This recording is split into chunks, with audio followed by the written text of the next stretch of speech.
Après la publication fin septembre 2024 des annuaires alphabétiques et numériques des agents des services publics de l'État certifiés, identifiés et validés, le gouvernement de la République démocratique du Congo passe à une vitesse de plus dans la réforme du secteur public, visant à améliorer les conditions socio-professionnelles des agents publics de l'État.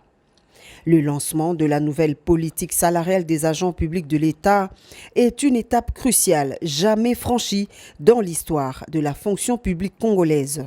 L'homme le plus heureux, Jean-Pierre Liao, vice-premier ministre, ministre de la fonction publique, qui salue surtout la volonté du président de la République Félix-Antoine Tshisekedi Tshilombo visant à redorer l'image des travailleurs congolais. Parmi ces réformes du garant de la nation, le vice-premier ministre de la fonction publique en veut pour preuve cette réforme au profit de la justice sociale, de la valorisation de nos fonctionnaires et de la modernisation de notre administration publique. Une réforme qui s'ajoute à la mise en place d'un annuaire numérique et alphabétique de tous les agents de la fonction publique avec au moins 174 000 agents fonctionnaires supplémentaires déjà mécanisés en l'espace de 3 ans.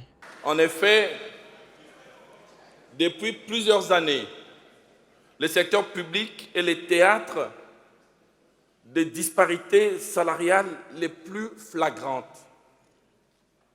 En tant que vice-premier ministre en charge de la fonction publique, il m'incombe à cette occasion de donner une résonance profonde à ces diagnostics en éclairant davantage ces criantes réalités qui nécessitent une action publique forte, urgente et audacieuse. Un fonctionnaire bien rémunéré est un citoyen motivé, a dit le président de la République.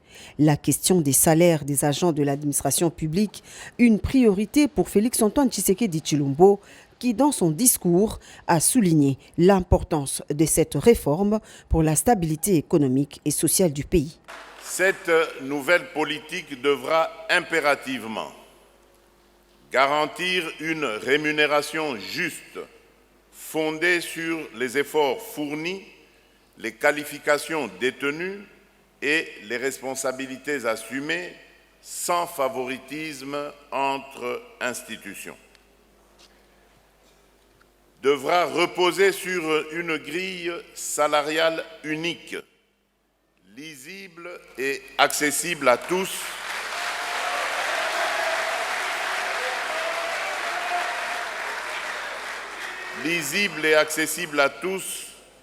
prenant en compte le grade, l'ancienneté et appliquée de manière uniforme. Conscient des résistances auxquelles cette réforme pourrait se heurter, avec des intérêts particuliers et des réseaux ancrés dans le statu quo qui tenteront sans doute de freiner ces processus salutaires, le président de la République rassure. Il est temps que la loi des puissants ne prime plus sur la justice due aux plus modestes.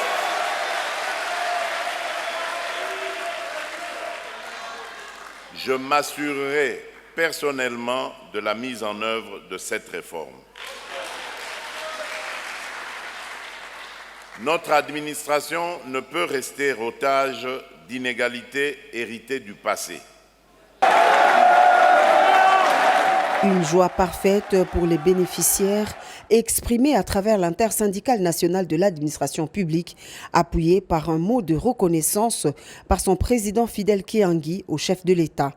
Le lancement de la nouvelle politique salariale des agents de l'administration publique est une réforme qui ne relève pas uniquement d'une nécessité administrative, mais constitue également un impératif moral et social, traduisant notre volonté de bâtir un État plus juste, plus performant et plus humain, a conclu le numéro 1 des agents publics de l'État congolais.